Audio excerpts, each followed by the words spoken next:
Voilà, nous allons commencer la dégustation des vins rouges par un Volnay cuvée Blondeau. On dit Volnay, mais en fait c'est un Volnay premier cru, puisque les vignes qui constituent cette cuvée sont issues principalement des taille-pieds et des champans. Donc on est vraiment au cœur de Volnay. Volnay est un petit finage, mais au cœur de Volnay, on a ces deux premiers crus. Et Volnay est souvent considéré comme un des vins le plus fins de la côte de Beaune. Malgré sa position de voisin de Pommard, on a vraiment des vins très élégants. C'est un des villages les plus pentus, Volnay. Quand on est sur la côte, vraiment c'est vignoble. On est vraiment sur un coteau très pentu. Et on a choisi cette cuvée justement pour, dans la palette des vins proposés, d'avoir un vin vraiment sur la finesse, à caractéristiques plus fines. Alors on est sur la côte de Beaune, on va avoir des arômes plutôt fruits noirs, légèrement plein d'épices sur cette cuvée. On a de l'élégance, le vin mérite évidemment de l'élevage et même un soutirage qui se fera au courant de l'été.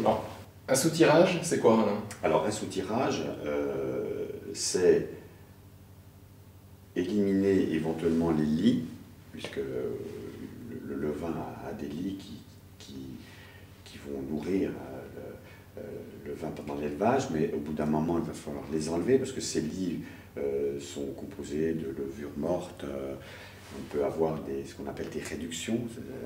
Donc là, on va enlever cette partie de lit qui se trouve au fond du fût. Et ce soutirage peut également permettre, et permet généralement, une aération. Donc de ce fait de réduction, en fin de malolactique, on a ce phénomène donc de lit morte, bactéries qui tombent, et on est en milieu réducteur. Donc pour aérer, pour enlever cette réduction, il suffit de remettre de l'oxygène dans le vin. Et le moyen le plus naturel, mais ma foi, c'est de l'aérer. Donc on va mettre un robinet à la place de ce procro, on appelle ça un procro. Là on a la bonde qui bouche le trou supérieur, et ce qu'on appelle le procro qui va boucher la partie inférieure, qui lui est fait pour mettre la chèvre de soutirage. Donc on va enlever ça, étant donné qu'on est en milieu fermé, le vin ne va pas gicler, et le vin giclera que si on fait un appel d'air en ouvrant. Donc on va enlever le procro, on met la chèvre de soutirage et on laisse tomber le vin dans une bassine, une sapine, pour aérer le vin. Et ensuite, le vin est remis dans un autre fût, dans le fût voisin, etc.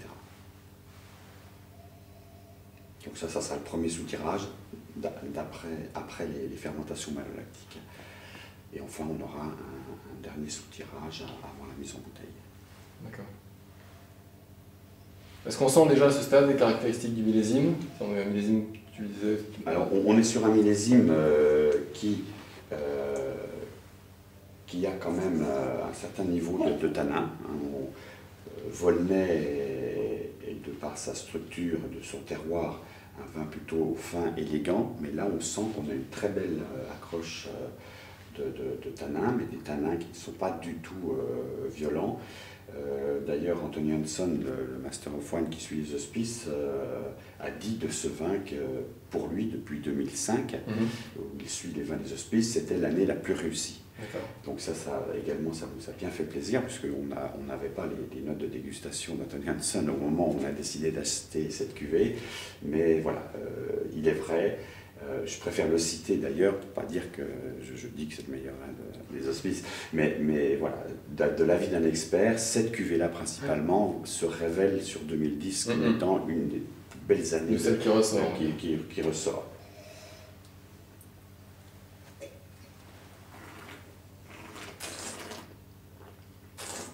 Et on sent bien le caractère très fin, élégant, soyeux, mais soutenu par une matière qui permettra à ce vin de vieillir.